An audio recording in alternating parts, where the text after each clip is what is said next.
Hello, New Canaan High School students. This is Mrs. Ludala speaking to you from New Canaan High School Library, more or less. Today we are going to talk about in-text references, also called internal source acknowledgement or embedded references, and last but definitely not my favorite, parenthetical references. On your page 43 of your NCHS planner, there is further explanation of what we are about to show in this tutorial. This is a passage from a paper. You can see the page is cut off. It is about the caste system in India. And if we look at this part, you can see highlighted. These are the 4 sections of this passage that are derived from other sources. The bibliography is fairly long. There are about 10 or 11 resources on there. You'll see it. I'll show it to you very shortly. But for just this exercise, we're going to focus on this one passage. So you can see we have Joseph Berger, we have India, we have Metcalf, and we have Emily Wax. Those are the 4 resources that we're going to talk about today.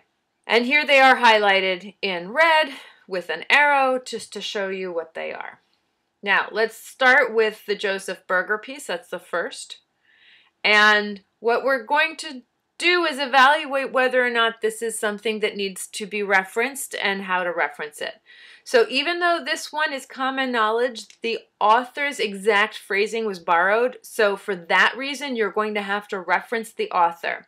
Now here, we're looking at the caste system was outlawed in the mid-20th century. This is utterly common knowledge. You can find it in a plethora of resources. There's nothing unique about the terminology or the phrasing of that statement. So we're just going to eliminate the reference, and that's why we've crossed it out with a red line. This Metcalf statement, but according to many, there are residual prejudices in India, particularly when it comes to arranging marriages. That's a contestable statement, depending on the reader's perspective, and for that reason you should definitely reference the author. Clearly it's a perspective, it's an opinion, it's subjective, and you have to say where you got it from. And let's look at the Emily Wax statement. According to Emily Wax of the Washington Post, intercaste newlyweds are still threatened by violence, most often from their families. This is factual. Based on statistics, the entire article is a factual article. It is not an opinion piece because those are not necessarily common knowledge. We are going to cite the author. And we're going to reference her by saying Emily Wax of the Washington Post is a fine thing to say because when we look at the bibliography at the end of the paper, we'll be able to see that Wax shows up as the last entry in the bibliography, and you'll get to know more information about when that article was published in the Washington Post. So you can get at the resource that way. You'll notice that we had a page number in only one of these 4 resources. It was for the Metcalf book. The only reason we have a page number there is it is a book. This isn't necessarily going to be true in college, but in your case, you probably haven't read the entire book. And if you are not citing the entire work, then it's important for you to identify where that statement comes from that you are using, what part of that work you consulted in order to do your research.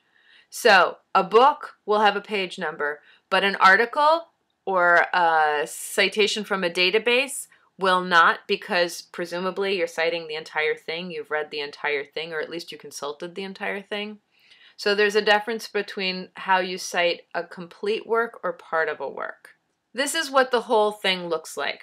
Here's your paper on this page, and then you have it followed by the bibliography. It should be part of one document.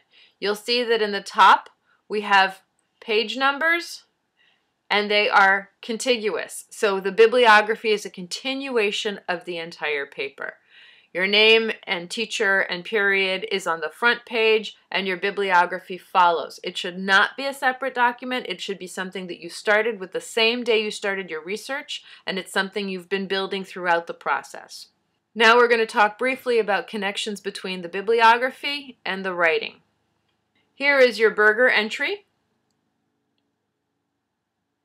You can see that there is a reference here that is underlined in red, and it connects completely to the passage in the bibliography at the end of the document that gives you the full-fledged citation.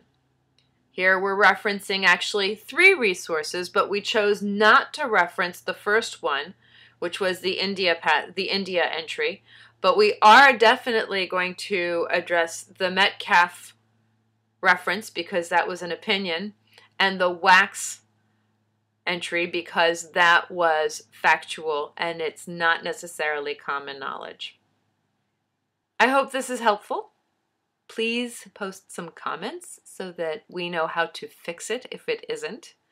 And we appreciate your watching, and take care. Thanks.